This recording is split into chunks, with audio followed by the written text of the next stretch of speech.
اگر آپ کے رزق کے اندر حرام ہے اللہ نے کچھ بھی قبول نہیں کرنا۔ اللہ کے پیغمبر صلی اللہ علیہ وسلم نے فرمایا ایک بندہ طویل صبر کر کے بیت اللہ کے اندر حج کے لیے جاتا ہے اور کیا کرتا ہے؟ اللہ کے پیغمبر نے فرمایا یرفع یدیہ، اپنے دونوں ہاتھوں کو اٹھا کے لمبا لمبا کر کے اللہ سے مانگتا ہے۔ اللہ رب العزت کی طرف سے فرشتے کی ڈیوٹی لگا دی جاتی ہے، وہ دعائیں مانگتا ہے، ساتھ فرشتہ کھڑا ہو کے کہتا ہے مطعمک حرام ومشربک حرام وملبسک حرام، تیرا کھانا بھی حرام کا تھا، تیرا پینا بھی حرام کا تھا، یہ تیرے کپڑے بھی حرام کے تھے، تیرا اتنا طویل صبر کرنا، تیرے اتنے پیسے لگانا، یہ تیرا حج کرنا اللہ کے ہاں قبول نہیں ہے، کیونکہ تیرا کھانا بھی حرام کا ہے، تیرا پینا بھی حرام کا ہے، تیرے کپڑے بھی حرام کے ہیں۔ اللہ کو تیری نماز بھی قبول نہیں، اللہ کو تیرے روزے بھی قبول نہیں، اللہ کو تیری صدقات بھی قبول نہیں۔ جتنے تو پیسے لگا کے میرے گھر رہے، میں تیرا گھر میں آنا ہی اپنی بارگاہ میں قبول نہیں کرتا۔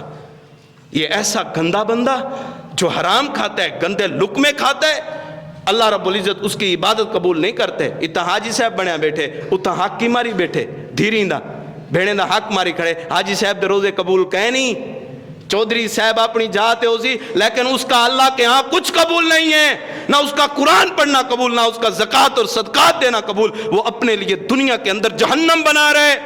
اللہ نے جو حقوق رکھے ہیں اللہ کے ساتھ کاہے کا مقابلہ ہے؟ ہم نے اللہ کے ساتھ جنگ کی ہوئی ہے، اللہ کے ساتھ مقابلہ کیا ہوا ہے۔ اگر اللہ تعالیٰ ساکوئے مال نہ دے جائیداد کتوں بن دی؟ وہ بھی تو لوگ ہیں جڑا جھونپڑے چراندے پہن، گرمیاں سردیاں اتھیں ادھردیاں پہن، لیکن ہم کیا ہیں؟ ہم ڈاکہ مار کے بیٹھے ہیں۔ اور اللہ کیسی قدیر ذات ہے۔ اللہ کے پیغمبر صلی اللہ علیہ وسلم نے فرمایا جس وقت بندہ ہاتھ اٹھا کے مجھ سے دعا مانگتا ہے، اللہ فرماتے ہیں مجھے شرم آتی ہے کہ میں اپنے بندے کے ہاتھوں کو واپس لوٹا دوں، لیکن اس حرام خور بندے کی دعا کو قبول نہیں کروں گا۔